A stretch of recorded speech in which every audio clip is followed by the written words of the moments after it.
God. How come the angel did not introduce himself? Or what we know, Muhammad, he was in the cave, a guy in the shape of a man appeared to him and he started squeezing him and said to him, read.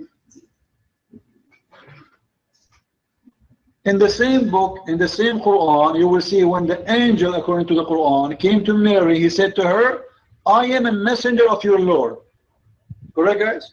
The Quran said to Mary, I am a messenger. Here we go. He's introducing himself. How come when he came to Muhammad, he did not say, I am a messenger from your Lord? It doesn't make sense. And then Muhammad, he go to the wife, and the wife, she take her to her cousin who have a grocery store, whatever he do. And then the cousin, he told Muhammad that this is an angel. The one who spoke to the angel, he didn't know. The one who was squeezed by the angel, he did not know. The one who was giving Quran, he didn't know. But the one who is the cousin of the wife, he know.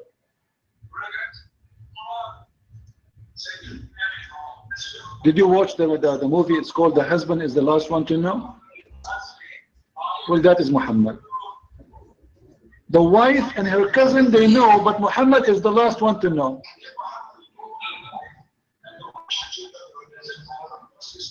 So when I say Muhammad, he never spoke to Allah, he never spoke to Allah. Or what we know, according to Muhammad, that someone, he looked like a man in the shape of a Dahya al-Kalbi. Dahya al-Kalbi was a man, he's a handsome man in the city of Mecca. Why the angel is coming in the look of Dahya al-Kalbi?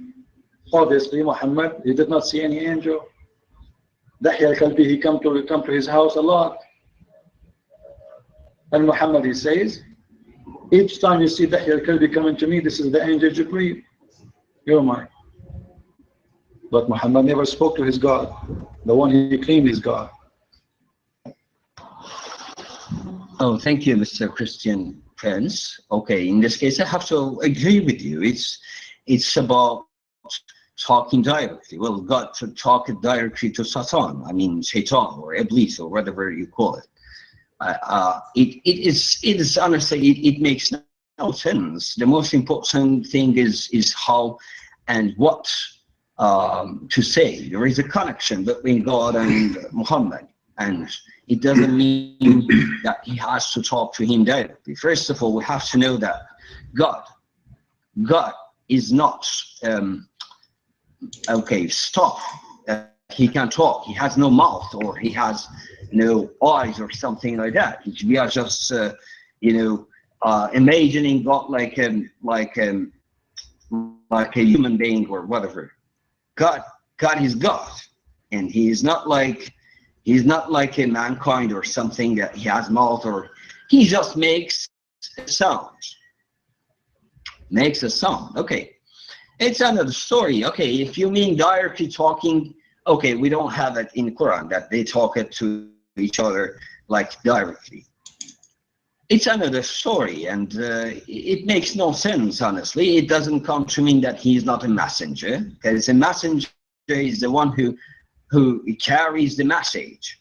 So there is nothing to discuss about. Okay, what you say is that God did talk to Moses and to Jesus. Yes, it can be, and he talked to Abraham at the same time.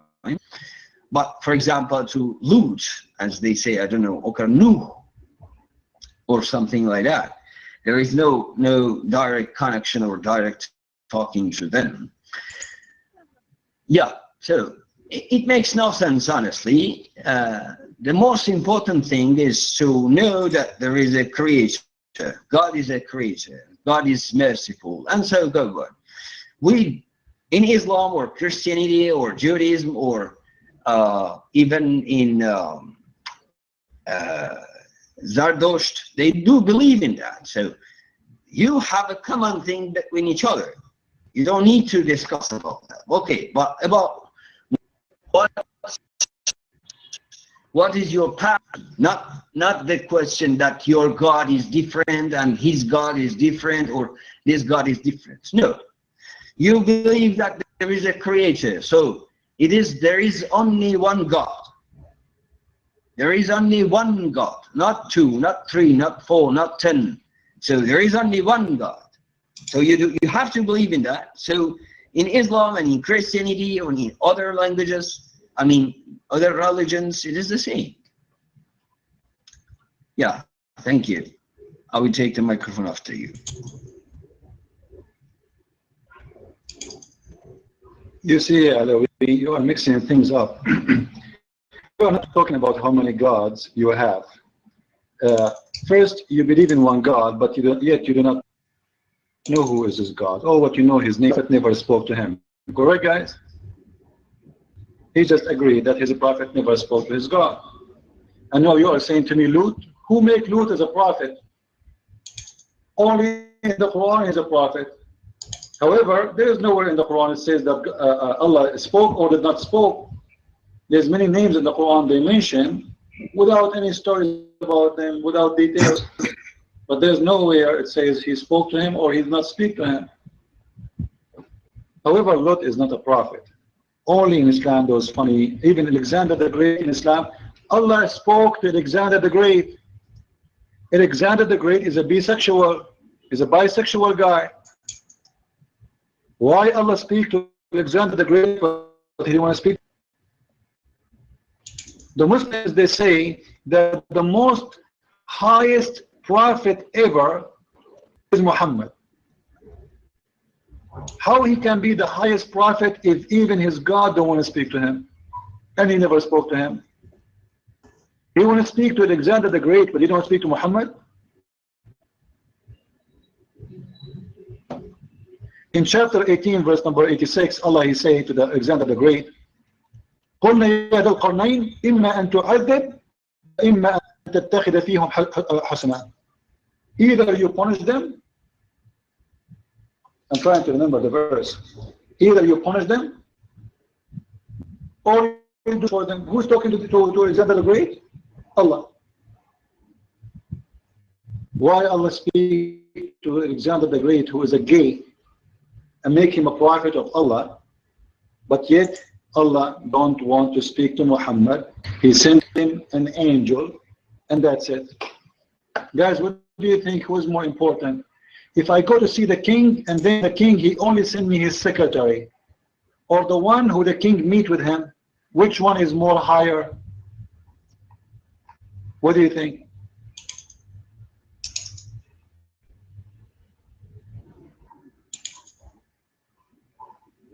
The Quran says all the Arabs are hypocrites. There is a verse, إِنَّ الْأَعْرَابَ أَشَدُّ النَّاسِ كُفْرًا وَنِفَاقًا. Mr. Stupid, go and learn Arabic. Arab is not the Arab. Arab is a word speaking about those who they are Bedouin, they are mixed between the Bedouin and non-Arab. Arab, which means people who claim to be, but they are not the Arab. Al-Arab, not the Arab. Dummy. Now let me show you from your Quran how the Quran says that Muhammad was ignorant from the ignorant, sent only to the ignorant. Let me show you in a second.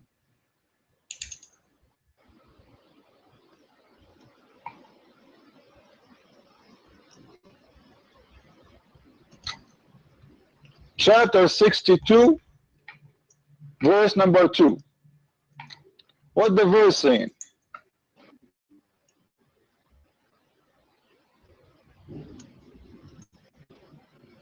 Read for me, Mr. Ifra. According to this verse, Muhammad was sent from who to who? You might.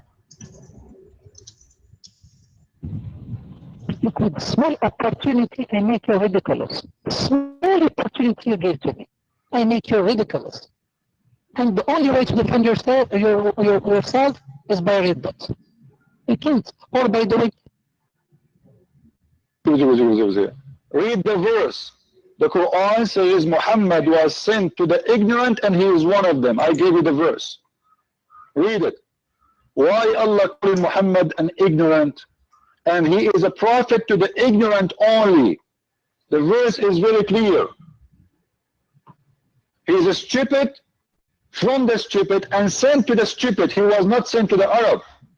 He was not sent to the world. He sent only to the stupid one. This is what the verse is saying. Read it. Your mic.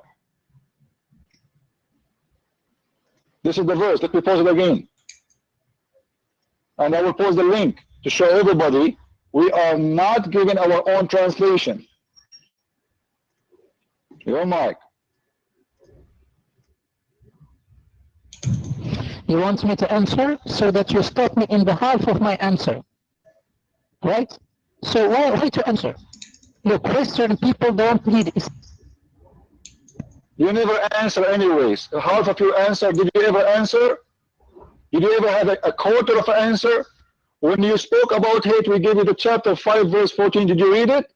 You did read the first 2 words and start putting your own words or making your own Quran. Ifra, let us go back if you want. Which one you want to read first?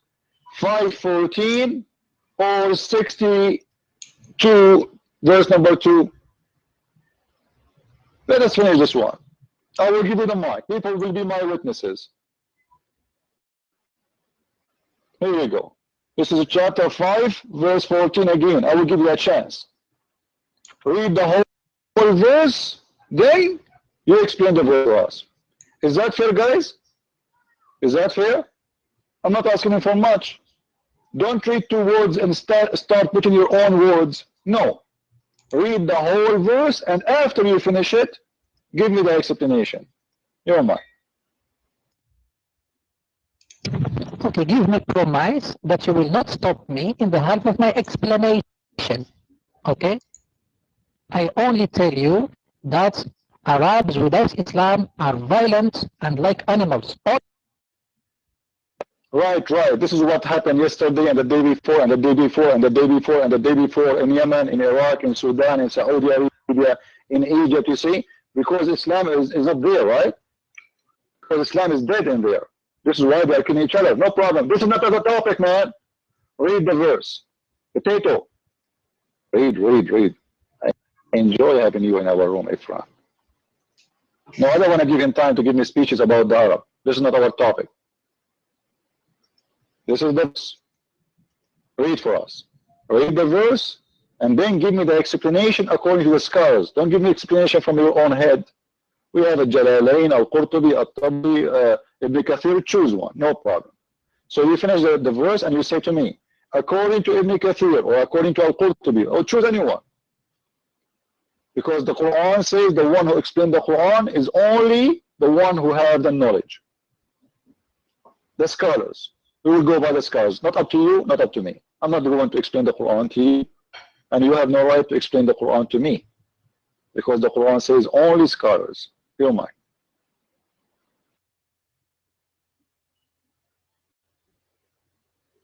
So first of all, we say topic, not dog big.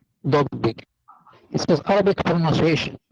And all Arabs are dictators and violent, all of them. Like you are violent and dictator. I'm here to debate with you and to dialogue with you, and you are violent with me. Okay, so I will try to answer to your question. What's the verse you told me? It is he who has sent amongst the illiterate a messenger from among themselves. Not this one.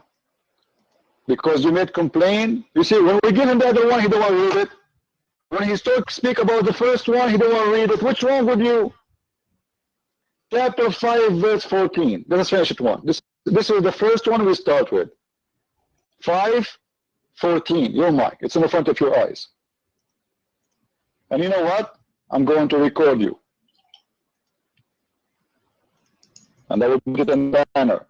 So you did not say to me, you are recording. There we go. Let me turn the recording program, because I know after you read, you'll say I didn't say that. We know those stories.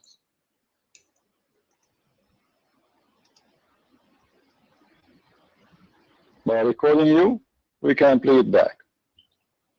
Very simple, very easy.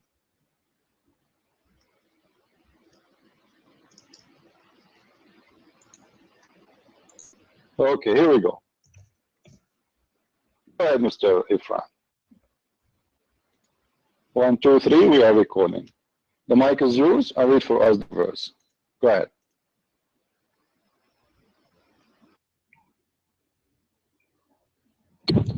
Okay, if you are here, give me at least 1 minute, 16 seconds. I don't ask more. Prove that I am liar. Let people to be convinced that I am liar by giving me only 1 minute. Don't ask more. So, about your verses, from those, it starts with from those. Okay, thank you, Salas. Is my voice clear, guys? Am I heard perfectly? All right, thank you. Finally, we were able to fix the sound, so the two voices will come, those who they are speaking to me and me too. That's good. Anyway, do we have a Muslim here? Do we have any Muslim in the room? Not yet?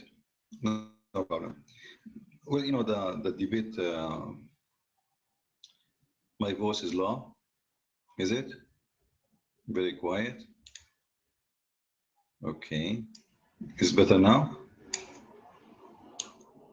Better? All right. You know, what we heard right now is very normal. Muslims always, you ask them the question, it doesn't matter how many times, you have to repeat it again and again and again, and maybe one day, maybe they will answer you, but that's maybe. So you have to work hard for it.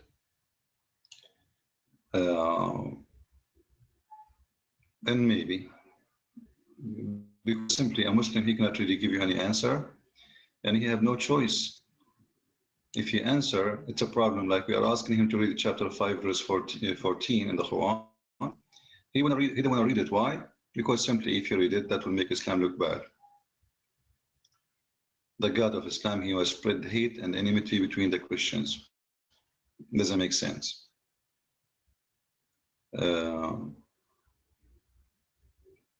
That's very normal always for Muslims to see.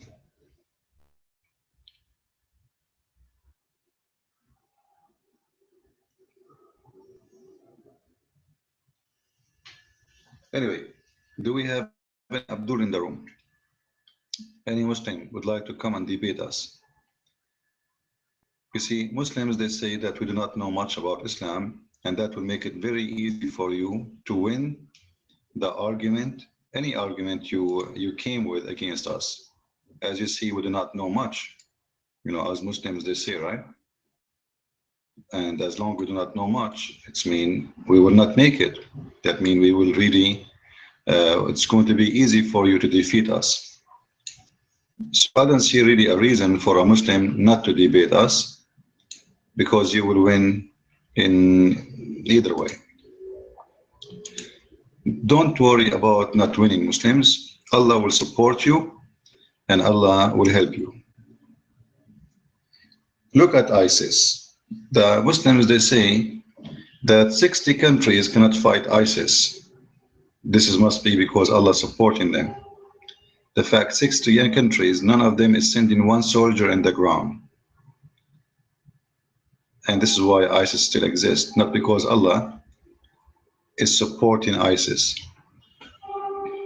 Actually, most of ISIS men, the average life they have is not even 6 months. And mostly those who live longer is those who they are leaders, because they hide behind the shield under the ground in the caves. But I don't think your Allah is with you at all. The same what happened to Osama bin Laden is going to happen to every Muslim terrorist. However, many people, they say Islam have nothing to do with terrorism, and Islam is a peaceful religion. And even Zakir Naik, he said, Islam is coming from the word peace. You know Zakir Naik, right? If you don't believe me, I can make Zakir Naik speak to you. He spoke in the front through TV screen. He spoke to Oxford. You can watch the video and you will see how nervous he is. At the same time, you will notice that he must be listening, using hearing, headphone. Somebody is telling him what to say, because it takes him about maybe 20 seconds between every statement and the other statement. He's listening. However, Zakir Naik, he said, brother and sister,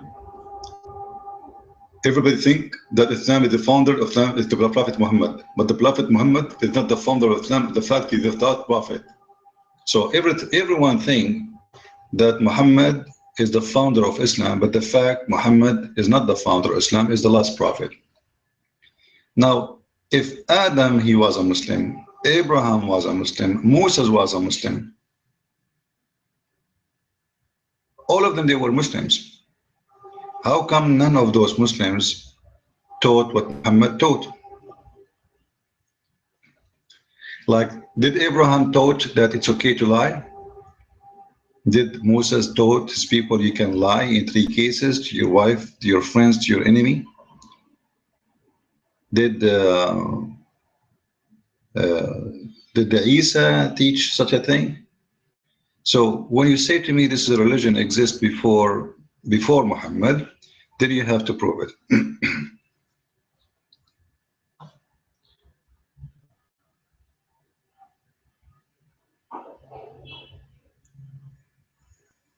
Yeah, this is true, Potters. But anyway, you see, there's a law in this earth. This exists by nature. It's called the one who take by the sword will be taken. I watch many of the videos of those who used to be judges, those who they order the beheading of people. Imagine most of them they are beheaded by ISIS themselves. Imagine they work for ISIS and later they beheaded by ISIS. There's a judge who worked for ISIS. He ordered God knows how many head to be beheaded, and later ISIS, they send their soldiers and they kill the man and his wife and his child. They slaughter them, and he is a judge for them just because he said something negative about the Abu Bakr al-Baghdadi. It's a gang system. It has nothing to do with God.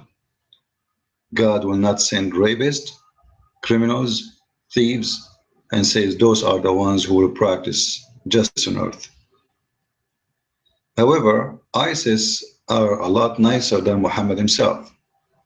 There's many ugly things Muhammad did, ISIS did not yet. But ISIS did not do anything Muhammad did not do. You need to notice that.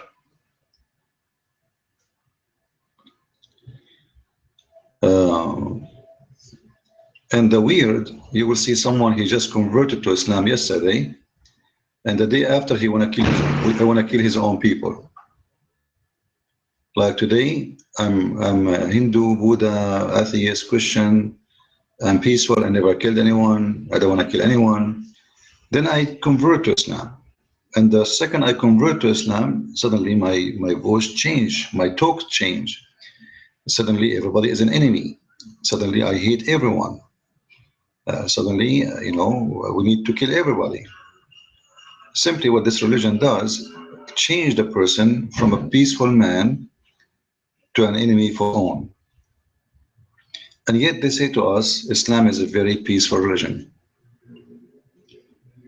The Messiah said, from their fruits, you shall know them. Right? From their fruits, not from their names, not from their look. Not from color, not from ethnic. And I want people to remember this, what Christ has said. Because sometimes people, they try to make connection between color and bad people, or ethnic and bad people. I don't believe in this. I believe that people, they grow in society. If that society teach bad, they will grow bad. So it might look maybe an ethnic, but it's not really an ethnic. Just to change the teaching, you will see people change. Like, you know, me myself, I grew up in the Middle East. And you know, in the Middle East, everybody hate the Jews. It's not a secret, right? Not find one country in the Middle East don't preach teaching against the Jews publicly. But me myself, I never really felt any hate to the Jews, because I felt that this is all is not based on truth, not based on something right. It's based on religious background. The Jews, they were against Muhammad. They made fun of Muhammad. They exposed Muhammad, and the Jews have to pay the high price forever, because Muhammad, he said statements about them, but not because the Jews are bad or good. See, I'm not against justice to anyone. Doesn't matter if he's a Jew or a Christian or a Muslim or a Hindu or an atheist. Someone is a criminal, let him be punished. But to say that the Prophet, he said, the judgment day will come. And when a Jew, he tried to hide behind a tree or a rock, the tree and the rock will scream and say, there is a Jew behind me, come and kill him. That is not justice. It doesn't say a guilty Jew. It doesn't say a bad Jew. It doesn't say a criminal Jew. It says a Jew, any Jew. That what is racism, and in the way of cleansing, because his target is to cleanse the Jews. He want to kill them all. And by the way, it's the same for the Christians anyway.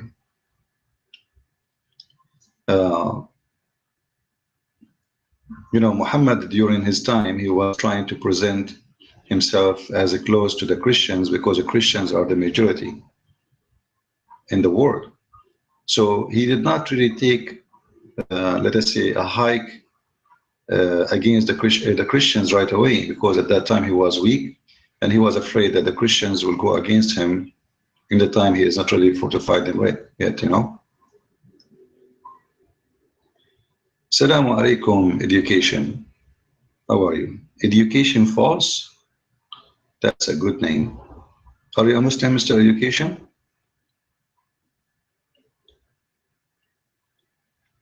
Are you a Muslim?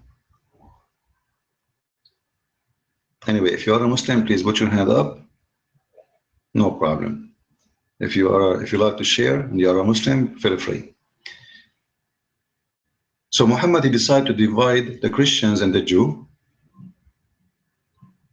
So he said the most are close to the believers is those who call themselves Nasara, which means supposedly the Christians. And the most who hate you is the one who call themselves Jews. When you read it, you think that Muhammad really, he's in favor of the Christians over the Jews. And he's saying things to make the Christians look better. The fact, no, he's trying to divide the Christian and the Jew, trying to divide them and make the Christian believe that I'm not against you, I'm against the Jews, they are the minority, don't worry. But as we learned in the Middle East, they say Saturday first and Sunday next. Do you know what does that mean? It's mean we cleanse the Jews first in Saturday, and then the Christians Sunday. Saturday is the day of the Jews, Sunday is the day of the Christians. So Saturday first, Sunday next. And this is what Muslims, they say to you, Islam came step by step. If you ask yourself, step by step for what? About what? What do you mean step by step? Well, Muhammad, he was weak. He cannot say it right away. Muhammad, he had to wait until he is ready for war, until he can conquer, until he can defeat, until he can kill. And then Muhammad is not in need of step to step. He is going to say it forward, I'm going to slaughter you, I'm going to kill you. This is why you see Muhammad, when he was weak, he never said, I've been ordered to fight and kill all mankind until they say there's no prophet but me. He never said that. So what happened? What happened? Why suddenly Muhammad, he changed? Why he was supposedly speaking about himself, a person of justice, a person of mercy, the God of mercy, and then suddenly he want to kill everybody who don't believe in him. Because simply Muhammad, this is how he is. But he is the one who said the famous statement, war is about deception. War is about deception. And Muhammad is in war. Actually, Muslims, yes, mic is open for all. You want to share? Feel free. All right. If anyone would like to talk, have a question for me, or you don't agree with me, or you don't, or you want to debate me, please feel free. All right. So when Muslims they say Islam came in stages, they are talking about war is deception. That is the stages they are talking about. So when we are weak, we live between you, we are minority, then we will be subdued, we'll be nice, we'll be easy. We will not try to enforce our religion on you. We will apply to build a mosque in a very friendly way, and we will ask you please for permission. Can you please, we are Muslims, peaceful, build a mosque. And then we are 5% of the population. Then our tone will change a little bit. Then when we are 10%, our tone will change a lot. And then when we are 30%, we take over. We do not need to wait until we are 50% or 60%. The reason of that, you see, terrorism is very powerful. When there is a bunch of or a group who they believe in violence and the rest they don't, who is the winner in this war? You know the winner, right? The winner is the terrorist, because the others, they are peaceful, they will run for their life. They don't want to kill, they don't want to fight. Do you guys remember the sniper of New York? Anyone remember the story, the sniper of New York? The Muslim Abdul who converted to Islam? It was one guy. One guy, he terrified the whole city. Just one person. Not an army, not the magnificent 19, as Shawari called the 19 hijackers. Huh? One person. One person, he terrified a city of 9 million. And this is why Muslims, terrorism is a very important strategic to win the war, because they know they cannot match in war with you. So they try to install terror in the heart of the disbelievers, as the Quran says. Muhammad, he said, Nusirtu Barra. Nusirtu Barra, which means I was victorious by terror. I was victorious by terror.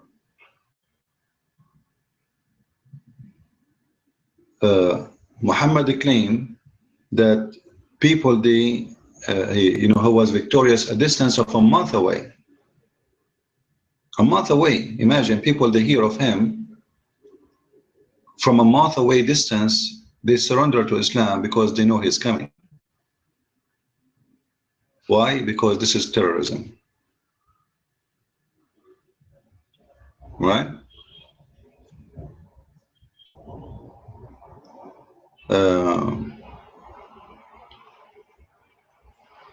So terrorism is extremely important method, and Muslims will never change it unless they need to, but that will be temporarily. All of you guys, a Muslim sect is called Ahmadiyya, correct? Do you know Ahmadiyya? The Ahmadiyya. Okay. Ahmadiyya, when they have an Arabic TV station, and once I made a video of them actually, and I posted on YouTube. It was about beating women. It was about beheading. If you listen to Ahmadiyya in English, you will hear them speaking very friendly. They are against jihad, they are against killing, they are against, you hear Ahmadiyya speaking in Arabic TV, they are no different from any Islamic group. It's the same. So how come when they are speaking in English, they are very friendly? When they speak in Arabic, they are pro beheading and pro jihad and pro killing and pro beating women, Like they were talking about beating women. Someone called and says, what do you think about beating the wife? So the guy, he said to him, if you have a wife, she is an idiot. What do? You give her a hug or you beat her? You should beat her. Those are the Ahmadiyya. But you will never hear such an answer from Ahmadiyya in English. It doesn't matter if they are heresy or not, and I'm not talking about this. You see, there's many Islamic, you see the cult of Islam have many babies, a lot of babies, but this is not what I'm talking about. I'm saying how they change their tone, how they change their words, how they change their language, how they change even the value, just by changing the audience. If you go on airline, Saudi Airline, you will see a brochure written in Arabic and English. The same brochure have a pages in Arabic, pages in English.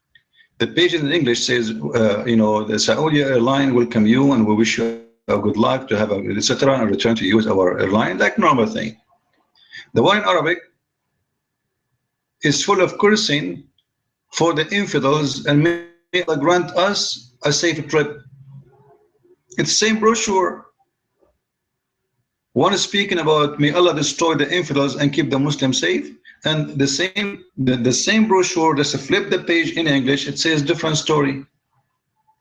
You just change the audience. The Arab, we speak to them in different way because those are the Muslims. We speak the truth. We speak Islam. The Western, they speak to them hypocrisy because we don't want them to know what we are praying for them.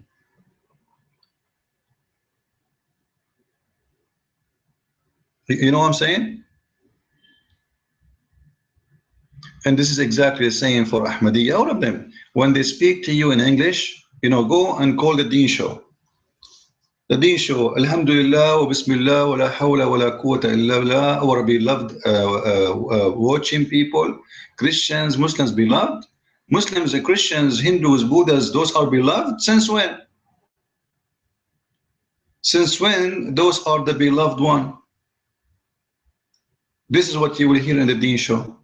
You will see useless state. He said, I'm not calling the names. He said his wife, she called him useless. However, his name is Yusuf. So useless state, he said, many they said, I receive a phone call and I receive an email, I receive a letter. By the way, they make up stories. You know, you will see him holding a cell phone in his hand and supposedly speaking to someone asking questions. Have you ever heard someone calling by cell phone TV station and we cannot hear his voice? Because simply nobody is calling. This guy want to talk about this topic and he want to make it like somebody call, and now the phone in his hand, we do not even hear the phone ringing. I have someone with me right now and he's asking, is it true that Islam teach hate against Christians? Do you know that the Prophet's wife was a Christian? Really? Do you know that the Prophet's wife was a Jew? Really? Can you tell us how he got the wife? He killed her family, her brother, her husband, and he took the wife. So what they want to mention to you, that do you know that the Prophet, he had a wife, she is a Jew, but they will not tell you how he made her a wife. They will not tell you that he killed the husband, the father, the brother, the family, the tribe, and he took the wife as a slave.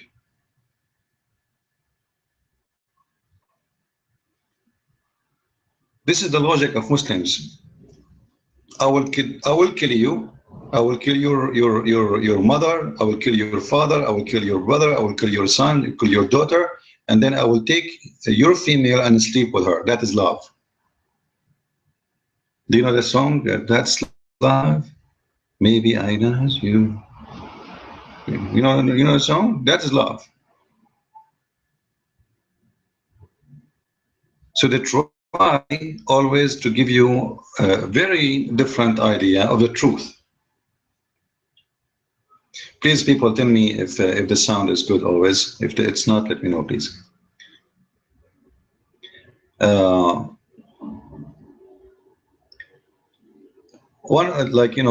reason I made my book, actually, the Quran and Science in Depth, because of the lies. It's unbelievable. You see, you will not see a religion This religion, all of it is based on lies. Allah, He sent down the iron. Allahu Akbar. The science today discovered that iron came down from heaven. You know, the same verse, man, read. It says Allah, He sent down the book. It says Allah, He sent down the feather. You see the chickens, according to Islam, the feather of the chicken came from heaven.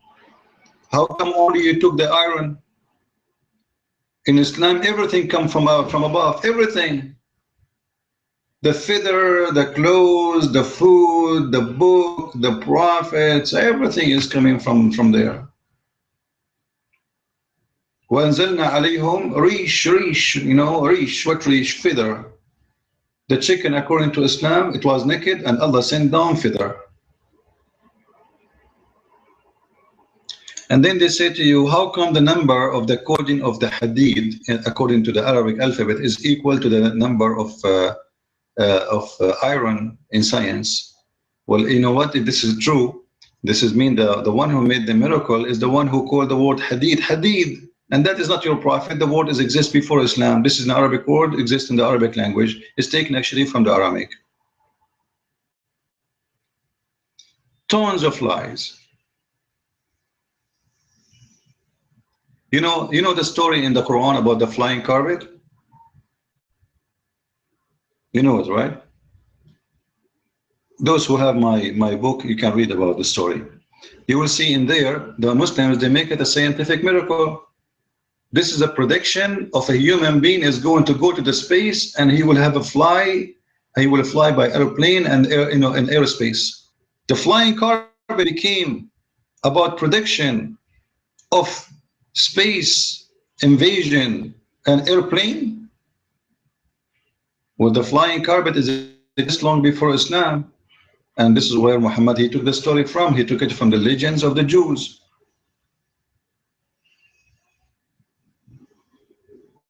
So the space speak about a flying carpet who you jump in the top of it, you, and there's 600,000 chair in the top of it and doesn't have an engine. You give it command to fly without an engine. That is a science.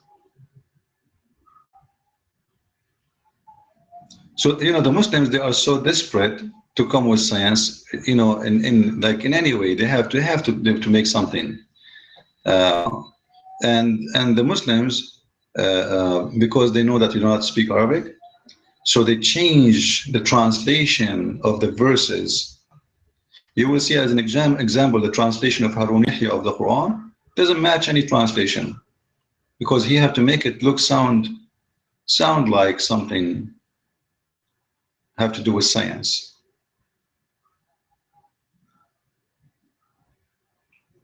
Do we have any Muslim in the room? Any Muslim don't agree with us?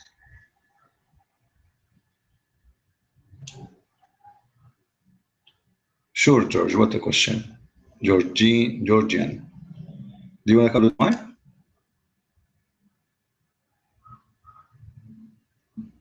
You want to say the question on the mic?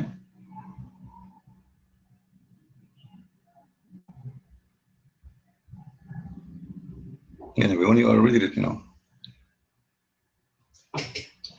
Okay, take the mic, go ahead.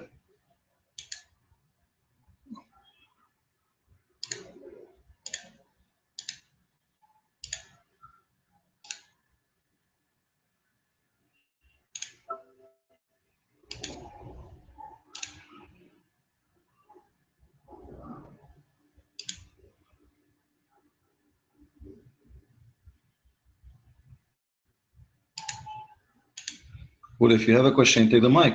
You want to talk?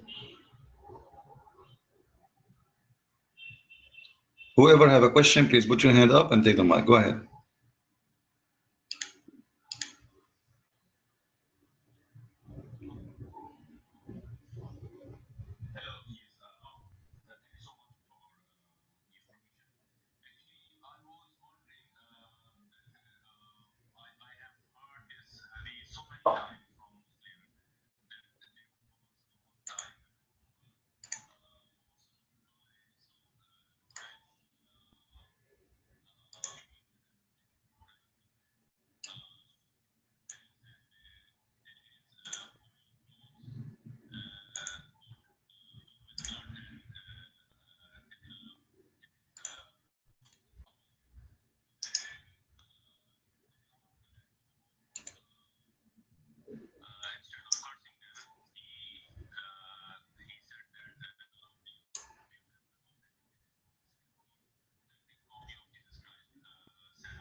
All right, thank you very much. You know, there's many stories Muslims they come with, which is nothing but a fabrication. Because if this is true, and Muhammad really he said such a thing, well, how come he did not? Why? Okay, if he said to those who they are throwing stones at him, forgive them, Allah, they don't know what they are doing. So where is the logic of ordering to kill those who never throw stones at you? You forgive those who throw stones or rocks at you, and you say, Allah, forgive them, they don't know what they are doing. In the same time, you order those who never throw stones at you to be killed. You know what I mean?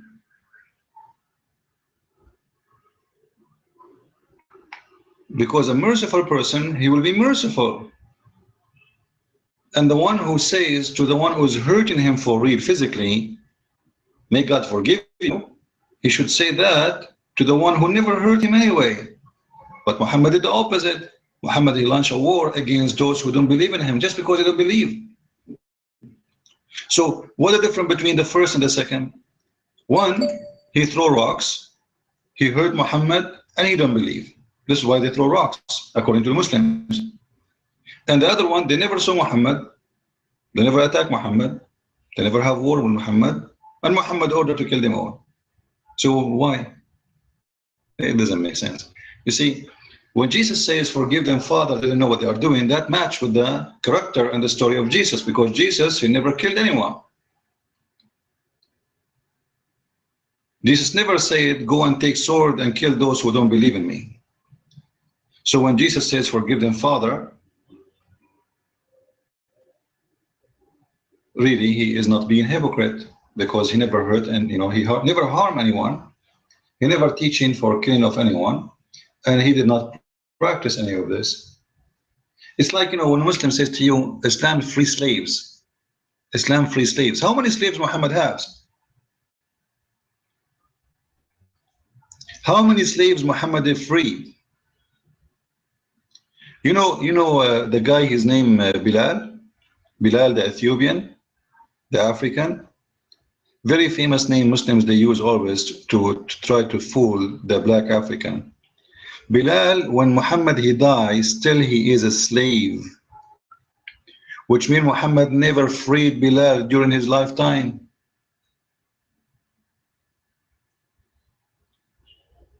But yet the Muslim, they say to you, Islam is against slavery. If Islam is against slavery, how come Muhammad, he used to have almost every weekend on the stage many slaves, and he choose from them what he like, and the rest he give out? There's a hadith about Fatima. She used to come to the Prophet, and right away when she hear that slaves are coming, she go to her father so she can choose the best of them, because she is the daughter.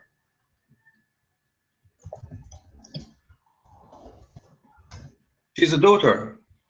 Slaves are coming every day.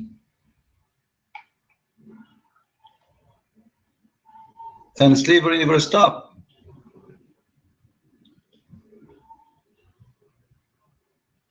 So how you say to me that we are,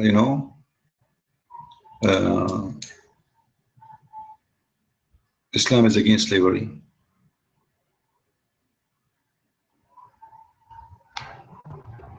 Lies, statements, nobody knows where they're coming from except to make Islam look good. As an example, the Muslim, they say to you that Islam does not even make a difference between a slave woman and a free woman.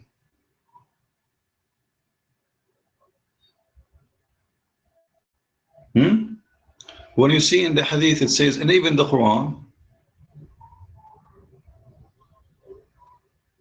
that a Muslim should not marry. It's not halal. Let me pause for you this hadith. It's not halal to marry a slave girl.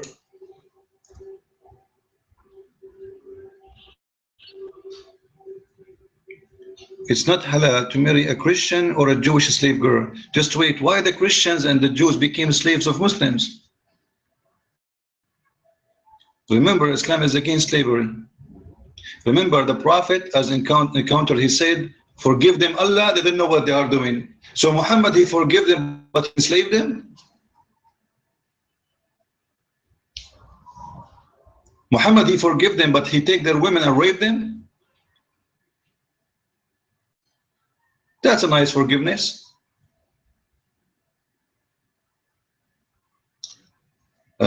Georgian boy, you're man.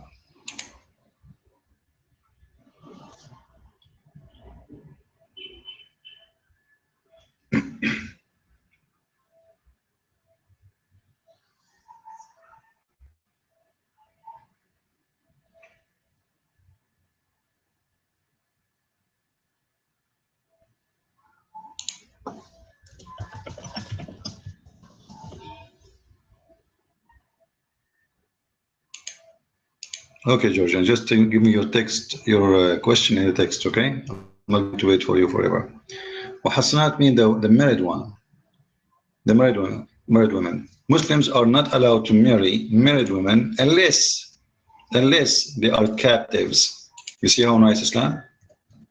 So you can marry, actually not marry, you can have sex with married women if she is not from the Muhassanat. The Muhassanat is the married Muslim women, not a Christian woman or a Jewish woman. That's why you see ISIS, they kidnap women and they sell them right away for sex. Because even if they are married, so what? You know, they are just not Muhassanat. Muhassanat is only the Muslim married women. Muhassanat in Arabic mean the protected one, protected under the rules. So protected from having sex with them, from raping them, because they are married to Muslim men. Any Muslim?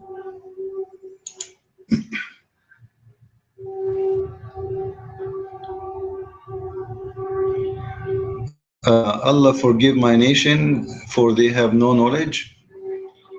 Well, you know what? The funny, Allah forgive my nation and they have no knowledge. Isn't it Allah, He sent him for those who don't have knowledge? Isn't it the Quran says we send you for the unlearned, from the unlearned, which means you are ignorant too, you don't have knowledge. So what is the new there? Secondly, do Muhammad have knowledge? Do Muhammad have knowledge? If we go right now and search in the Quran for the word maybe, how many times we will find the word maybe in the Quran?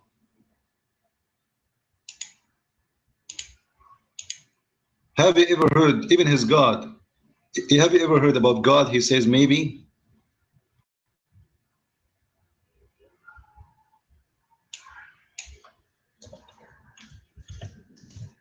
Those things only happen in Islam. The word maybe in Arabic is mostly used in the Arabic Quran, is asa. Maybe your Lord, He will divorce you. Maybe your Lord will forgive you. Maybe, maybe, maybe. Well, what kind of God, this God who say maybe?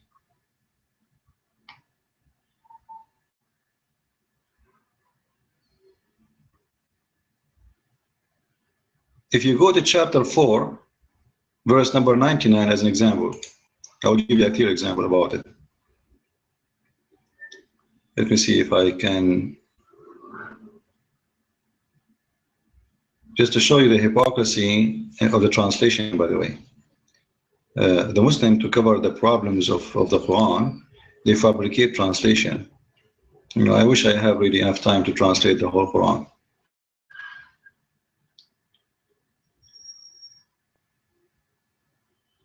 Look at the translation of Hassan Khan, just to show you the fabrication of the translation.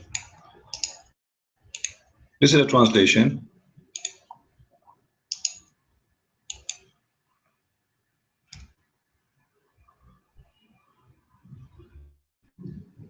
There are they whom Allah is likely to forgive them. Is likely to forgive them? Who's talking?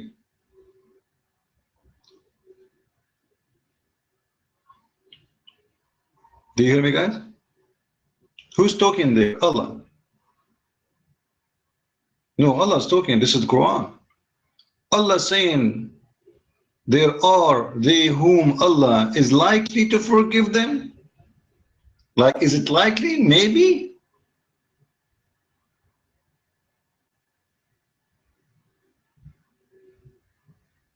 No, this is not the question, he forgive or not. The question is, he's not sure. Right? Because if Allah is saying, he said, I will forgive you or I will not forgive you. But say likely and maybe, you know, actually it's, the correct translation should be, Asa Allahu an ya'fu anhum, mean maybe, and or we wish, we wish that Allah will forgive them. But who is talking? What do you mean you wish? We go to different verse.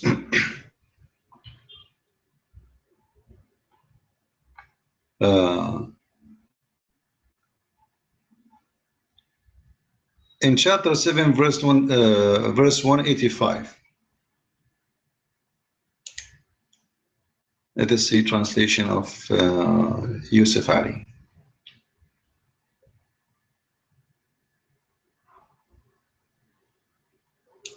Look at the translation of Yusuf Ali. I will post the link for you so you can open by yourself. Thank you, Mikey. So, do they not behold the kingdom of the heaven and the earth and all things that Allah has created, and that it may be that the end of their lives is near? Maybe. Don't Allah know the future? Isn't He the Almighty God? Why He's saying maybe?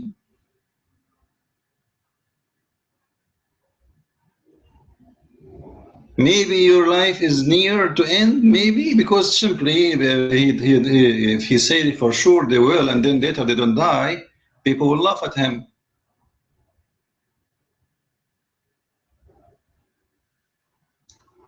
Correct? The one who is sure, he will not say maybe. Do we have any Muslim here?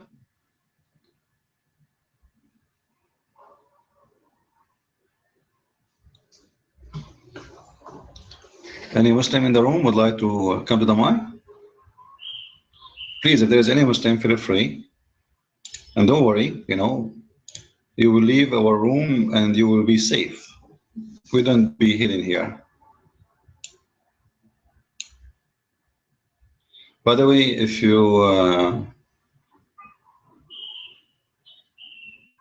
have a question for me in YouTube, you can post in YouTube the question for me, please. Feel free. No problem. But I think you have to log in Hangout and you post the text there. There's in the corner of the video. It says be part of the conversation, I think, or part of the etc. So you have to log in Hangout so you can post questions for me. Not in YouTube. In YouTube, exactly, page is going to stay there. You have to log into the chat of Hangout. Any Muslim? Any Muslim here? Encounter, dear Mike.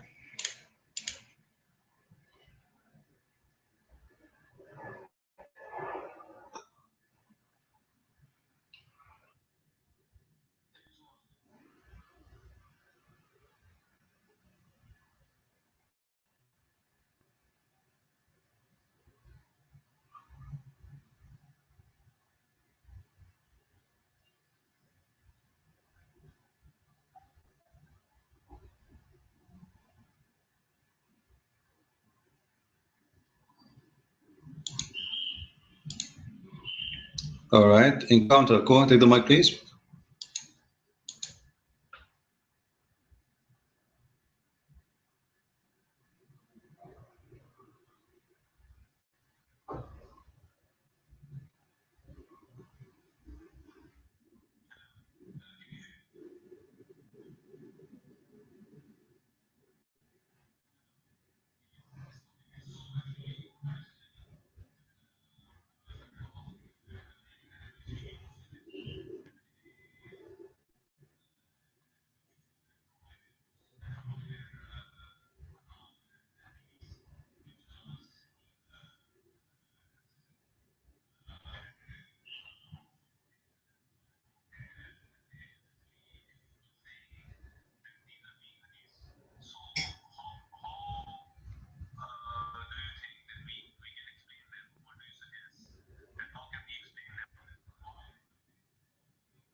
You know, when someone he deny his book, what does that train you? What does that train you exactly?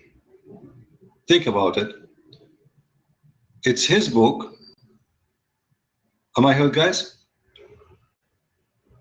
Am I heard? All right. This is his book, and he don't want to follow this book. So this is the problem of who? My problem or his problem? Obviously, number one, he's ashamed of it. Right? He's ashamed of it to the point he want to deny it. Secondly, the weak and the strong hadith game they always Muslims play. Do you know that even the weak hadith they cannot even reject? Because weak doesn't mean it's strong. Do you know that?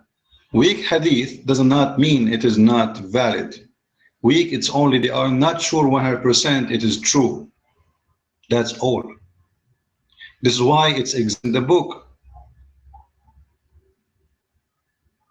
You know what I'm saying?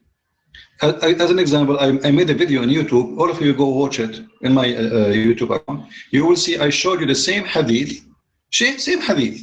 Once appear as weak, once appear as strong. Like how it can be the same? How the weak one appear to be strong one in different place? One it says da'if, one it says strong, Hasan. Like, come on. Jayyid. Good. But the Muslims today, the easiest way to run away from anything, before even he don't even know if it's a strong or weak or anything. He see it right away. It doesn't make sense. It looks stupid. So right away he said to you, oh, you know what? It's weak. This hadith was not weak for the last like 1400 years. Today it's weak. Now it's not valid. Now it's bad. But it wasn't bad before.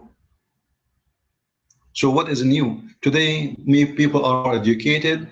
People, they laugh at Muhammad's stories. A flying donkey with the bracelet in her hands and wearing a necklace. Muhammad is speaking to his donkey, the one who killed the Jews, and he kidnapped the Jews' donkeys from them. And then he asked the donkey, I have an echo. He asked the donkey, do you like females? Have you ever heard about such a conversation? Prophet of God asked the donkey, do you like females?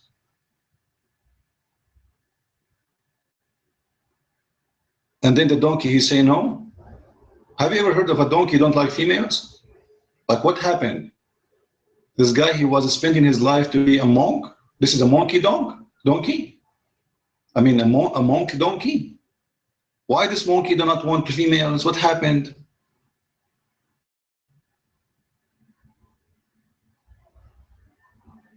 This is the donkey is a missionary.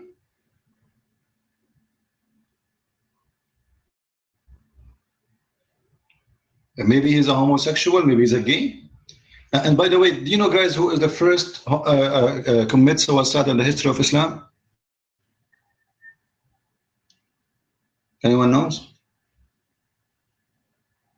Who is the first one?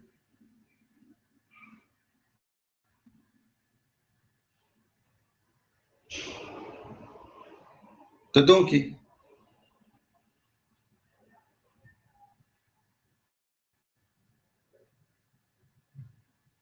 You believe it? After the death of Muhammad, the donkey became so desperate, and he jumped inside an empty well of water, and he died there.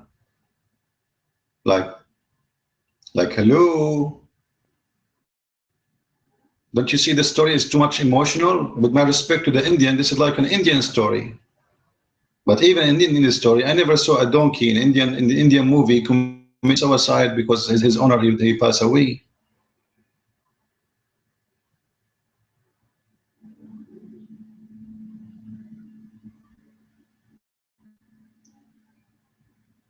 Now, if you read this story about the donkey, this story of the donkey always is strong, never been weak, for sure. But today, if you present it in front of a Muslim, he's educated, what he will say to you, the Prophet speaking to a donkey and asking him about females. Come on, what he will say? What do you think? He will say it's weak. He will say it's absolutely no way the Prophet said that. Not because it's really weak, but because, you know, either he deny it or he have to admit that his prophet is a made-up cult. What about the hadith says if a man have orgasm first, the baby will be a boy. If the women have orgasm first, the baby will be a girl. If you read the translation made by Muslims, you will see it says if the chromosome, what I don't know how to say the word correctly, the chromosome, something like this, became more, and you know what chromosome? The Prophet, he know those words. I don't know now. I don't know how to say it. The chromosome. Muhammad at that time, he is talking about where is the word chromosome in the hadith? It does not exist. It says if the Prophet, if the man, he have orgasm first, he will have the baby. And now all of us, we know what happened, right? If you are a girl, it's mean your mother, she is the one have orgasm first, according to Muhammad. Now we know what happened exactly at that night. You see, good news. According to the story, if you are a male, it's mean your father at that night when he was with your mom, with my respect to both of them, your father is the one who finished first. Now, my advice for you, if you are a person who look ugly, you don't want your son to look like you, don't ever have orgasm first. Come on, you don't want them to look like you, because it doesn't say only he will be a male. In different hadith says he will look like you and he will be male. And this is why if I get married, I will never ever finish first. I don't want my kids to look like me. Unbelievable, man. That's disgusting. That's not fair. You know, I'm not going to do this to my children. Unbelievable. So where Muhammad is getting this science from? This is science or science fiction or science donkey or science monkey? What about the monkey who committed adultery? And the Muslim monkeys, they found her doing that, and then they stoned her to death. I wish I can play for you the video in Arabic of a Muslim cleric. He's speaking about it. This monkey donkey, what monkey donkey? This monkey female, chimpanzee, beautiful, she's very sexy. So she was sleeping next to her husband, Mr. Chimpanzee, under the tree. And then another young monkey, he was seducing her from behind in the other tree. Maybe he have a big banana. Don't take me wrong, I'm talking about real banana, right? Because I know some of you may have a dirty mind. So he showed her a banana, and she could not resist. She went behind the tree, and they have blank. You know what a blank mean, right? It's like vote for Obama. So they went behind the tree, and they have a blank, and then she finished, she ate the banana, she came back, and then when she slept next to her husband noticed nothing. But look what happened, guys. Allah will reveal the truth. The chimpanzee, he sniffed her. You know where. I'm not going to tell you where. He sniffed, and right away he found out that she was having sex with someone else. He started screaming, and the monkey told everybody, the neighbors, and the neighbors told the neighbors, and the neighbors of, like, imagine a city in the size of Los Angeles, all of it monkeys. Everybody now heard about Miss Susie, the female monkey who committed adultery. Everybody is coming from everywhere. Phone calls, reception, you know, emails, what's up, Viber, you know, what's up? Did you hear the news? The wife of our brother Abdul Monkey, she have a cheating with him. What are you talking, brother? She did? Unbelievable. Let us get stones. And all of them, they gather stones and they put her in the middle, and they start throwing rocks at her. And then there was a Muslim guy walking down the street. He is the only Muslim who walked by. It happened. Things happen. And then he saw them throwing the rocks at the monkey, and they told him what the story. So he started sharing with them, and he threw rocks himself, and he swear by Allah, this is a true story. Did you see the Muslim blonde man, the convert from USA? The one who said, he have a cousin, she went to Africa. She went where? To Africa. and then she have a relative who is sick. So she prayed to Allah, may Allah help him, Allah help him. And then Allah, suddenly, a white man appeared in her room. And because at that time, there is no way there is no white men in Africa at that time. His cousin, he's not even 24 years old. His cousin, at that time, there is no white people in Africa. Like, why? Your cousin exist 5,000 years ago? What do you mean at that time? How old is your cousin? She's your cousin. Like, there's 100 years, you know, even 100 years ago, there's not white men in Africa, so he must be an angel because he's a white man. So white, remember, in Islam, angels, they have to be white. Black, no way. So it must be it must be an angel because it's white. I can show you the video. Just let's search for the video. It's called the $7 miracle, $7.11. Then the second miracle. This guy, he go to the grocery store each time. And when he arrived to the cashier machine, he remember, oops, I don't have my wallet with me. And then he say, Allah, Allah, Allah, Allah, Allah help me. And Allah sent the exact amount for the grocery. As an example, I'm just copying, I'm quoting his words, by the way. I'm not making things up. You can watch the video.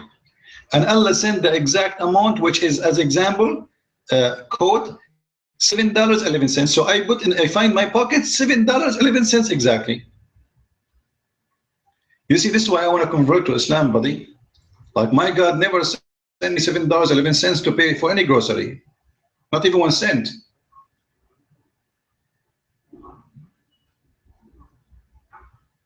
Yeah, and he said in the video, it happened many times. It happened what? Many times. Like, what mean many times? Many times. Why Allah want to pay for the grocery of a white blonde man who live in America who do not need money? He just forget his wife and home because he's lazy. But he will not pay for the grocery of someone who live in Somalia. He is dying from hunger. The one who do not need money, Allah, he pay for his grocery. And those who they are dying from hunger, Allah don't pay for their grocery. So if someone, he write a collection of those stories and he put them in a book, and that book was written 4,000 years ago or 2,000 years ago or 1,000 years ago, can you believe how many people believe it?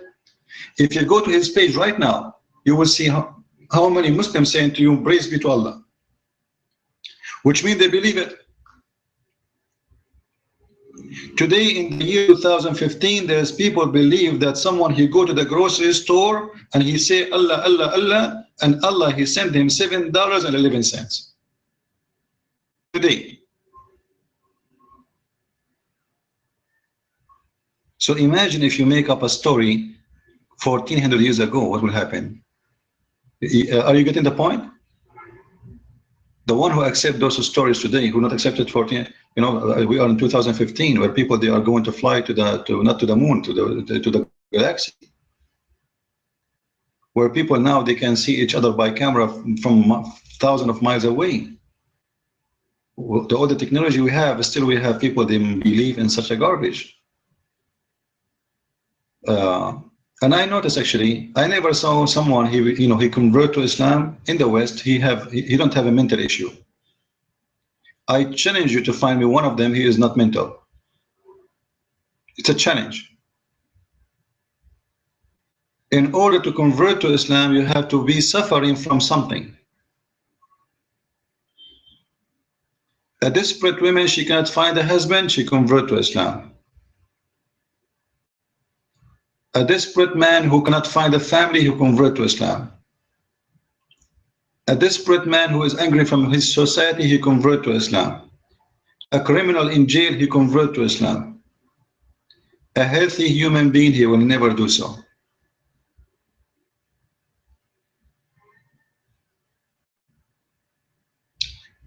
Encounter, the mic is yours, go ahead.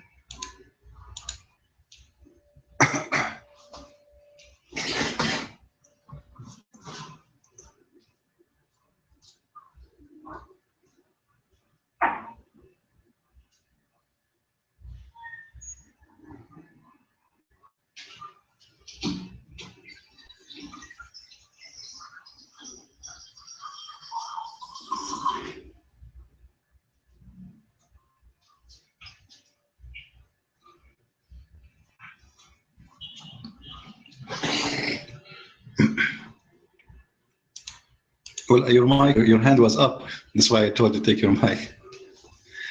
Your hand is up. Maybe you didn't see it. Anyway, it's okay. And you know about Muhammad being a prophet of God.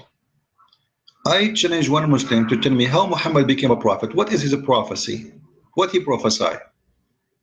Let me tell you one of my famous prophecy. This coming month, actually tomorrow, many women, they will have their period. I must be a prophet. And I assure you it's going to happen. Can Muhammad come with a prophecy like this? What is the prophecy of Muhammad?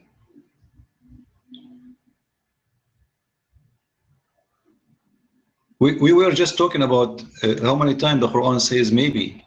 Do you know why Muhammad says maybe always?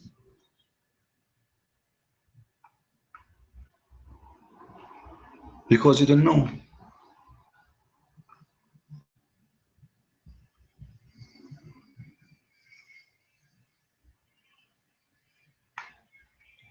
You know, you don't know.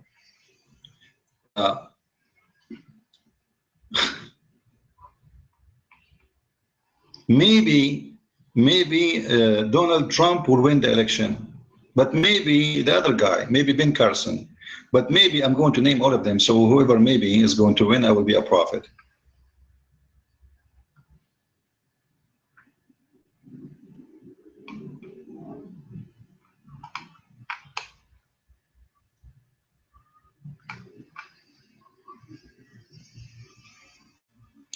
Any Muslim have a comment about maybe?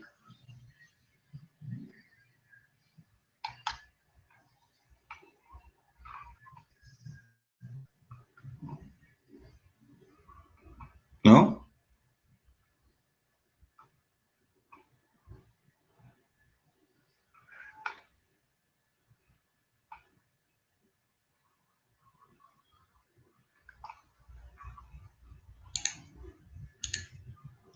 Any question?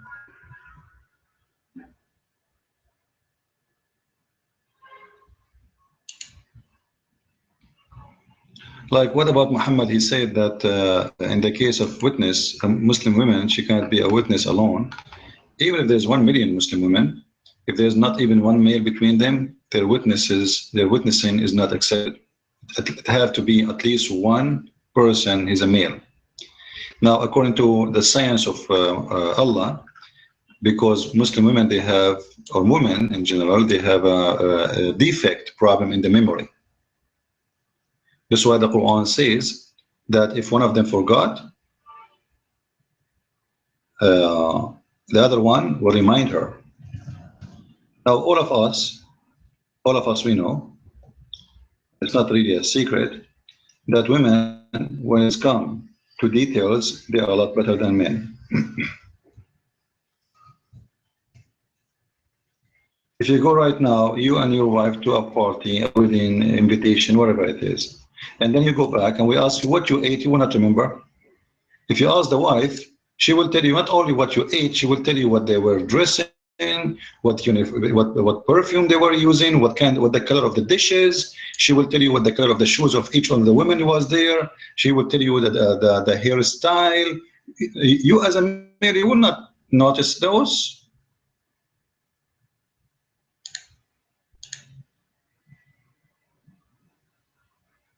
But the Quran says the opposite, says that women, they have short memory, they have a problem. So if one of them forgot, the other one will remind her. The men do not need that.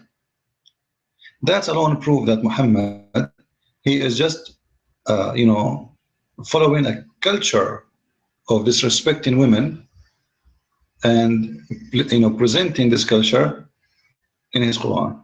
Am I heard, guys?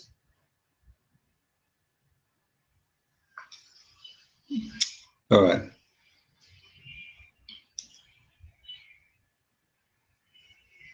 It look like many of you don't have sound no more. We are having the same problem again.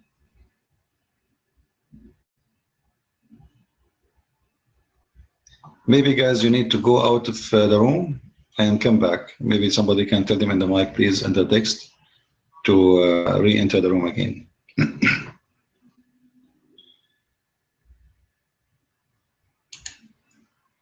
Any Abdul?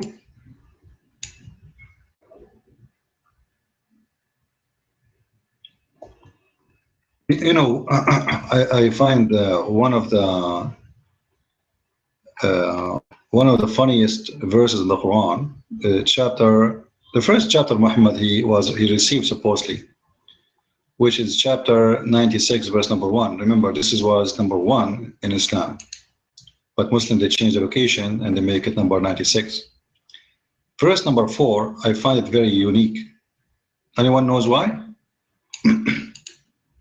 That verse says that Allah he taught the use of the pen. Who taught the use of the pen? Allah. Actually, the verse doesn't say that. It says he is the one who taught by using the pen.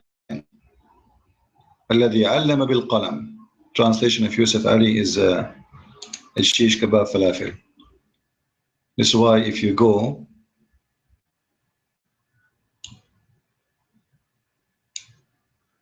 you will see the translations don't match. It is him, which means Allah, is the one who taught by the pen. I have a challenge to Muslims to tell us what Allah taught by the pen.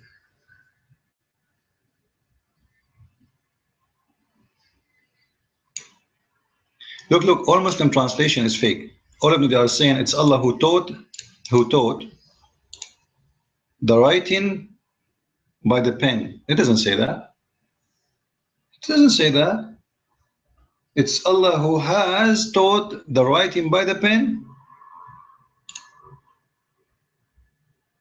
Where is the word writing in the Quran? It doesn't exist. It is Allah who has taught by pen.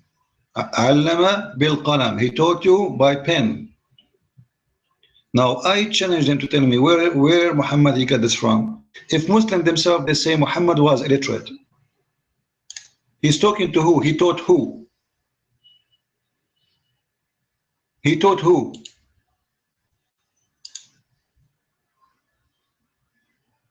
Any Muslim can tell me?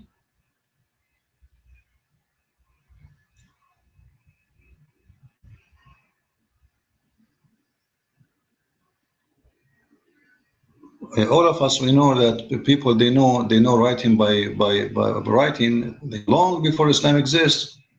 The Aramaic, a very ancient nation, the Chinese, you know, they have a very long heritage of writing. What this guy is talking about? Allah, he is the one who taught the Hindus, the Buddhists, the Aramaic. He is the one who taught them to write with a pen. And yet Muhammad, the Prophet of Allah, the favorite Prophet, he did not teach him how to use the pen. Like he taught all those people by the pen, but his favorite prophet, he did not know how to use the pen.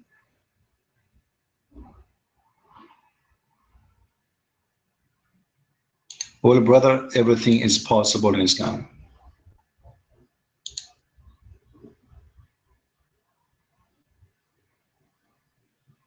Everything is possible.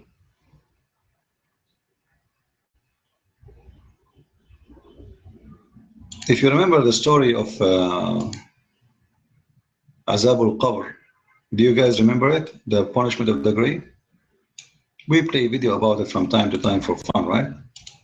It's funny, it's stupid. The reason I want to mention this, just to show you how Muhammad, he never been taught anything except he hear things from people around him and he adopted and he make it part of religion. Things he heard from Waraq ibn Nawfal, it is in Quran. Why? Because Waraq, he wrote it already. Things he heard by someone saying it, either it have to be written, which means someone present him a book, or someone just saying a story and then Muhammad adopted as a hadith. Most of the stories is written in the Quran is coming from a written books, which means Muhammad was just making a little bit of copy paste. But I will give you one of the funny story. Muhammad, he mentioned a lot about about the punishment of the grave. You notice that Muhammad all his life never mentioned the punishment of the grave. Never, never.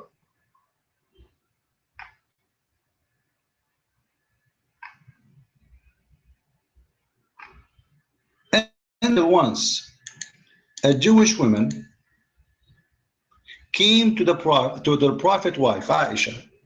Listen to this carefully, guys, just to show you the source of Islam.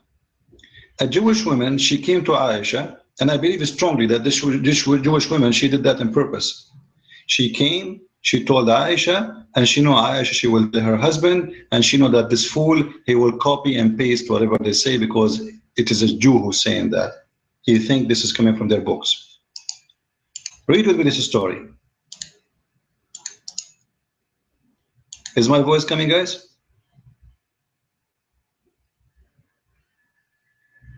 Am I heard? All right. Aisha said that the Jews came to her and mentioned the punishment of the grave, saying to her, listen carefully, who is the one who came? Who is the one who came to Aisha? A Jew. And the Jew mentioned to her the punishment of the grave, saying, may Allah protect you from the punishment of the grave. Then Aisha, she asked Allah Messenger about the punishment of the grave. Look what Muhammad said. Muhammad liked the idea right away. He said, yes, there is punishment in the grave. Aisha added, after that I never saw Allah Messenger but seeking refuge with Allah from the punishment of the grave. In this story you discover two things. Aisha never heard Muhammad mention this story before, correct? Do you agree? Because if she heard it, she would not ask him. She's asking, is this true? There's a punishment of the grave. This means that in this house, the story never mentioned. Nobody ever Muhammad speak about punishment of the grave. Then Aisha, she mentioned what the Jewish women she said. And since then, Muhammad never stopped saying, I seek refuge from Allah against the punishment of the grave. How come Muhammad was not saying that before? Like what happened? The punishment of the grave was not exist until today. Until the Jewish woman, she came to Aisha and she said that to her.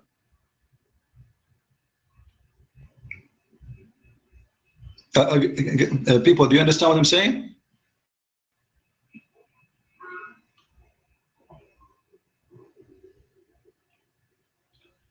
Why the punishment of the grave never be exist at this moment? Why Aisha never heard of it? And why since then Muhammad he never stopped saying it?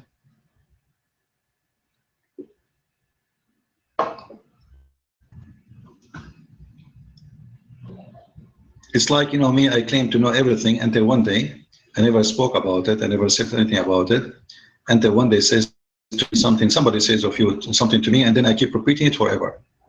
But I never mentioned it before. But I will tell you what the Jews are doing.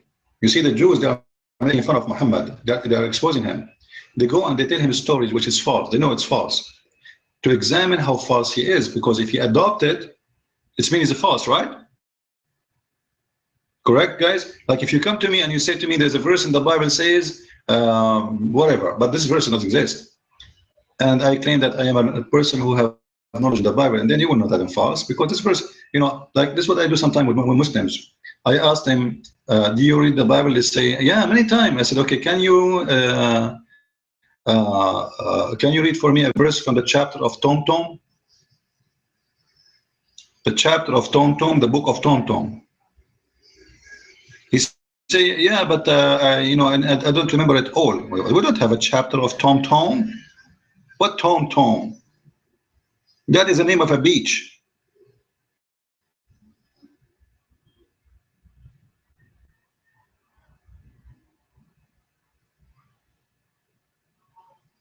Any Muslim? Am I heard, guys? Hello?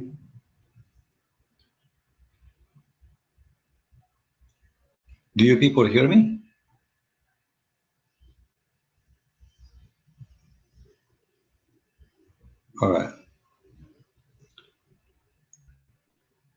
Yeah, well, it's haram, brother. It's haram to go on Paltalk. It's haram to go to Christian rooms to debate. There's a fatwa about it. But it's not haram to go to the porno rooms.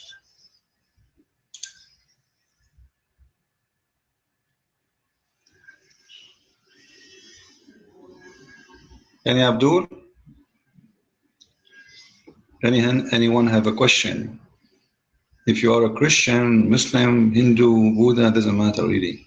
If you have a question, please feel free. I will be happy to answer you.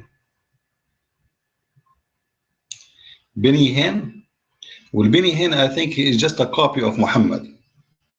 You see, every season have some kind of scammers, and this is one of the scammers.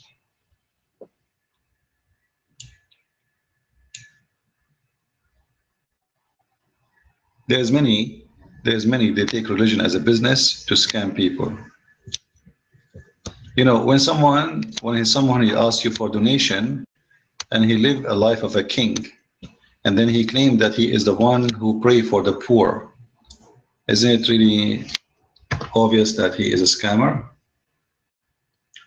Muhammad, he claimed to be the servant of God, but he said to the Muslims that Allah told me I have to take the fifth from each attack to Allah and to me.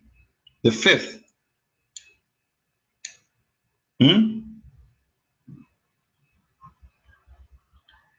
And then he made a verse that Allah told him to take alms, to take money from your goods. In order what? In order to pray for you.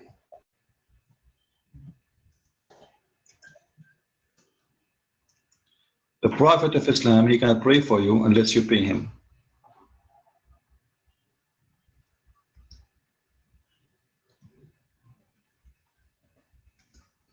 Imagine I say to you, I will not pray for you unless you pay me first. Muhammad is the same as a Pepsi Cola machine. You put the coins, you know, will make the machine work for you. You don't put the coins, sorry. No money, no honey. If you go to chapter 9, verse 103, it says, خُذْ مِنْ أَمْوَالِهِمْ صَدَقَةً تُطَهِّرُهُمْ وَتُزَكِّيهُمْ. Take from their money alms to purify them and make them cleanse them from their sin, and pray on them, and Allah will answer your prayer. So Allah will not answer the prayer unless you pay Muhammad. Obviously, this is a scam, right? Let me pause for the translation of Muslims so you can see by your own.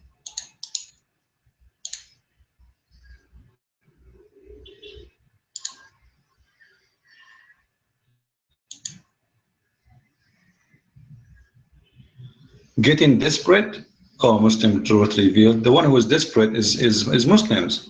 This is why they are very violent, because this religion is desperate. Muhammad, he spent most of his life, he has 70 believers, all of them his wives and his children and his slaves. Desperately, he want to be a prophet. And you don't talk about desperate. The desperate is the man who teaches man to beat his wife. No problems. So why you're upset? If I am doing great da'wah to Islam, why you're upset? You see, the funny, by the way, number one people who buy my books are Muslims. Honestly, number one people who buy my books, you go to Amazon, you see Ahmad, Muhammad, Ali, Hassan. The address is the mosque of etc. Shabir Ali Safi bought my book. And look at Muslim Truth Revealed. Do you dare to debate me? Do you dare to come to the mic? Okay, you know what? Lie, insult them. I don't insult anyone. I never lie. Prove it. You have a golden opportunity right now to prove me to be a liar. Correct, guys? I challenge you in front of anyone to say anything I said it's a lie. Prove it. And then people will not listen to me no more. He run away? Right, he's a coward.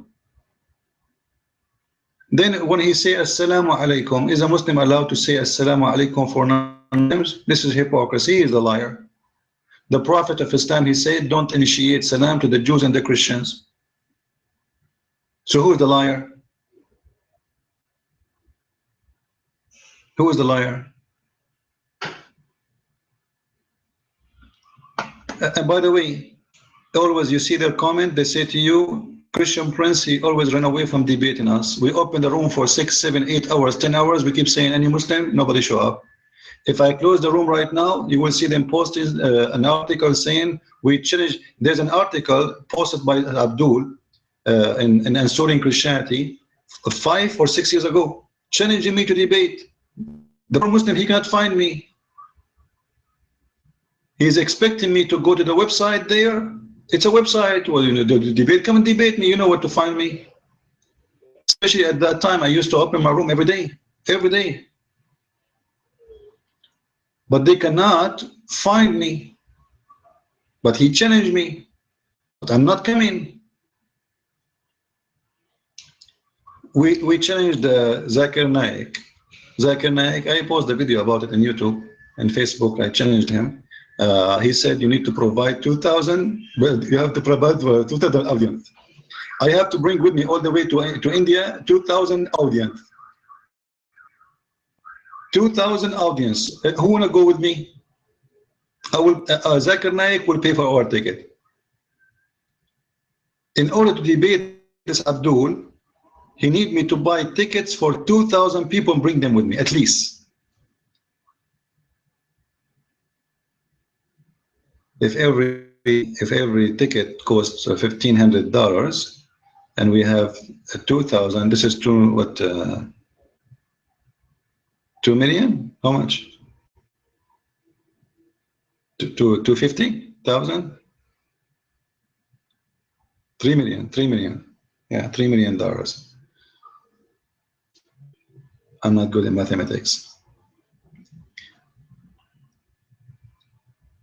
That's it, just to debate him. You remember the guy we challenged him, the Filipino guy? You know, a Filipino brother, he told me this guy, he's challenging Christian Prince on YouTube. He sent me a message on YouTube. He said, I saw your YouTube, can you please answer him? So I made a challenge for him. And you remember the phone call, right? Yeah. Show me your face. Show me your face. You are not even American. You don't have even. If I'm an American or Chinese, what's your business? You want to debate me or you want to debate American only? What do you mean I'm not an American? You know, they are terrified.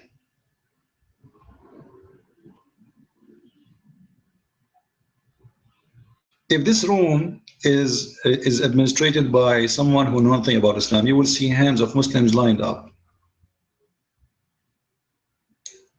The only reason you don't see one of them is his hand is up because they know what they're going to face. But right now, if you go yourself, open a chat room challenging Islam and Muslims, you will see how Muslims they don't want to, you know, they will not hesitate to come to your room. You see, yesterday, brother Matt, you know Matt Slick, he was in the room. Each time he come to our room, he said, last week I have a debate with a Muslim. How come Muslims are debating Matt Slick, but they don't debate me? The answer is very easy. They say this is a guy, he is a Christian preacher. What he will know about Islam will be very limited. So what he can do, the maximum he can do, he just preach about Christianity. He will not hurt our religion. He will not expose our prophet. He don't speak Arabic. We can lie to him, we can fool him, we can argue with him, we can play with him. This is why you see them, they want to debate those who don't speak. They specifically, Muslims, they debate those who don't speak Arabic.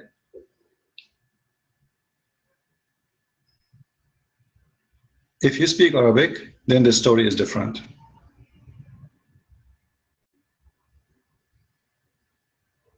The story is totally different. And the other day, I played a video about Muslims in Bangladesh. Muslims everywhere in the world, they are very famous in one thing. They piss on the wall. Zip, zzz, anywhere. Anywhere. Because their prophet, he used to do that. It is sunnah. So they have a big problem of pissing on the wall in the street. So people in Bangladesh, they decide to come with a solution. People, they start writing in Arabic on the walls of their houses. And because the Arabic language is holy for them, nobody piss in the wall no more. They have to find the wall doesn't have Arabic in it because they cannot read it. It might be Quran. It might be the name of Allah. And somebody will see them pissing there.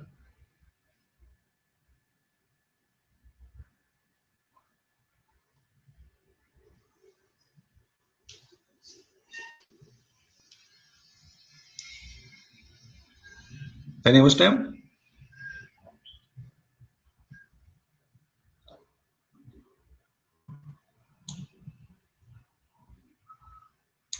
Well, the reason Paltalk is not working good because it's not a Muslim program. If it's a halal program, you will see the program working very fine. But this is what happened when you use an halal product. You know, I go to the grocery store and I search carefully. If I see the stamp halal, I never buy it. You need to be careful, by the way. The Bible says clearly, you cannot buy, you cannot eat, you cannot use something is slaughtered in the name of false God. Don't be a pagan. And don't forget that each time you buy a food have the sticker of halal, you are sponsoring the terrorists to build more mosques and more terrorist schools in your area. Because all this money, this stamp is not for free. Companies, they have to pay for it. For Muslim organization owned by the Muslim Brotherhood. So they put the stamp for you and they add the price of the stamp in your product, which means at the end of the day, you are the one who pay for it. Because any cost, any extra cost, the manufacturer he put in the product, he added to the price. He will not say it for you less. You are paying for it. When you see this halal sign, complain. Complain, says we don't want it. What is that? Who is, how many, the majority of the city of Muslims? Make a store for Muslims alone. You don't put this stamp on everything. Complain.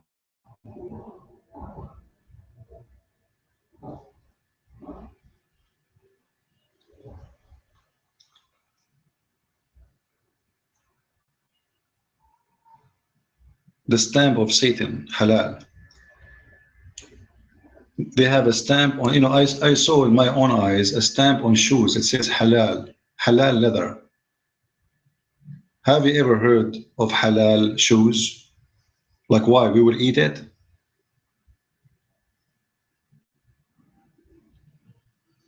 A stamp of halal over rice. Like why? Rice is meat, is cooked, it's rice.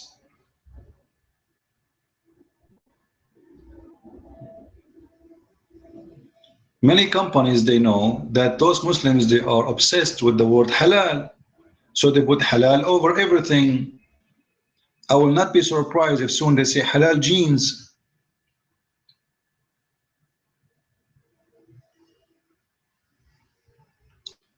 You don't hear me, guys? Am I heard?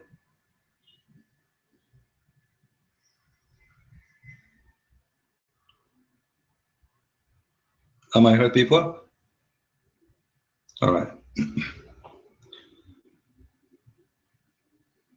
Halal coffee? Yeah, halal coffee. You know, the funny, Muslims are #1 buyers of chocolate, but all chocolate contain for us, it's a must, contain pork.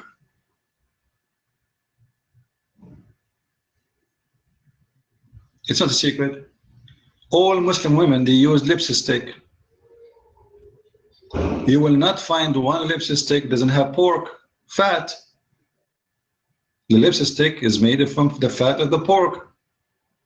So when a Muslim man, he kisses his wife Aisha, he is kissing Her Majesty Mrs. Big.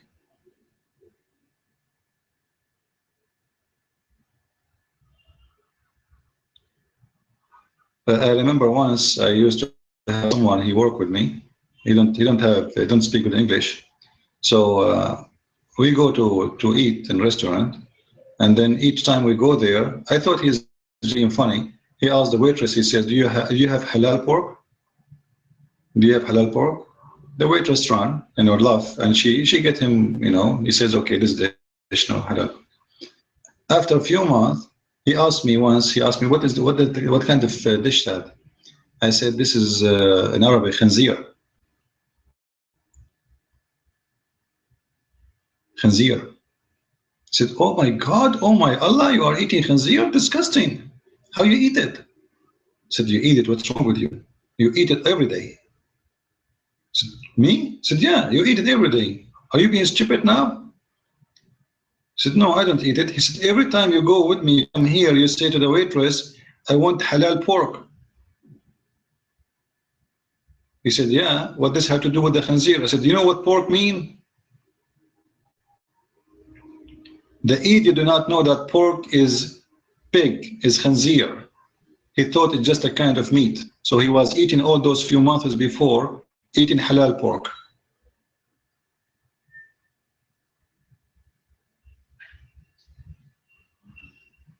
Any halal pork in the, any Muslim in the room?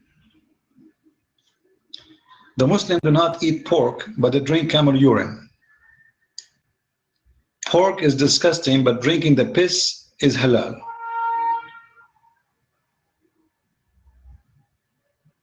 Piss is good. You cannot really resist such a thing.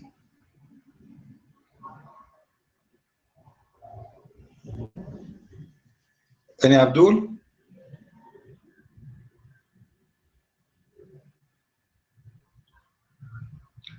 Actually, you can search YouTube, you will see how the Arab, they drink in the piss of the camel directly from the private part of the camel, right away. Right away, fresh. I'm not joking. You can go and search for it on YouTube.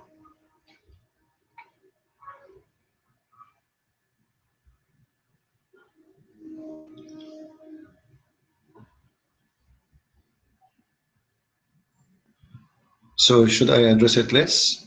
In 5 years, 15 times. Okay. Do you want me to address it once in 5 years? Once every 5 years?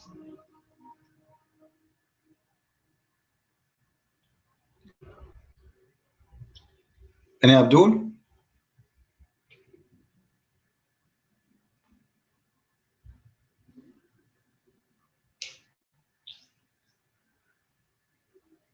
Any Abdul here? Actually, those are nothing compared to other hadith.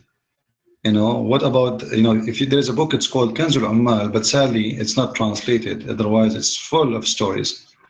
Like, the person who looked at the wife of his, the anus of his wife, his son will be crossed eyes and mute and deaf and mostly blind. Just because you look at your wife's anus. That book is priceless.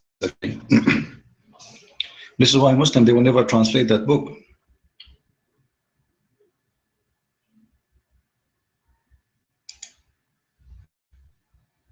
Any Muslim?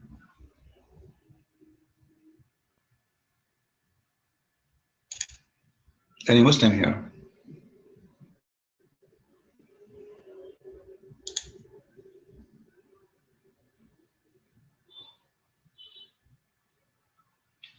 Somebody too, are you a Muslim? Mr. Somebody too? Are you a Muslim?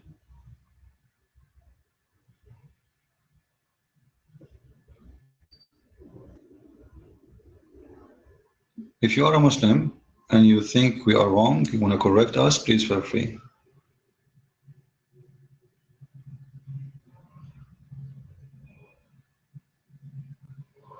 Yeah, why we offend the Muslims? Well, they be better Muslim now than not to have it then.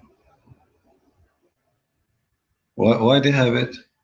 If they don't have it, if they don't approve it, they will not be offended by it. Why they are offended anyway?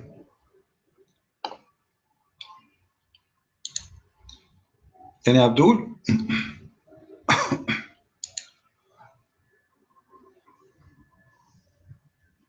Anyone?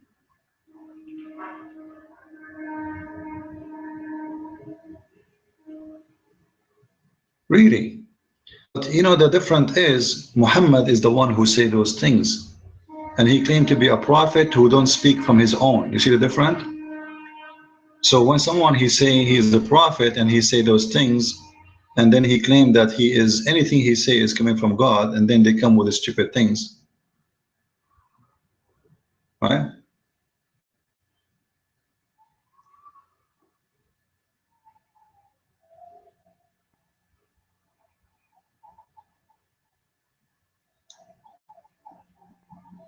There's a huge difference between books of anyone's and books of someone who claimed to be prophet.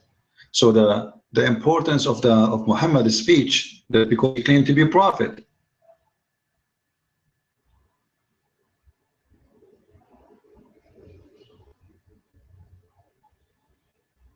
not because it's books. The book of Bukhari is not important because of Bukhari. It's important because this is a book of Muhammad. Those are the statements of Muhammad. This is what Muhammad said, not al-Bukhari said.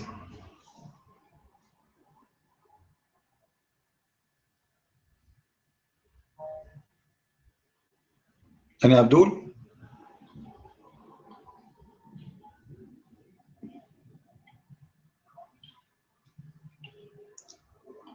The meaning, your mind.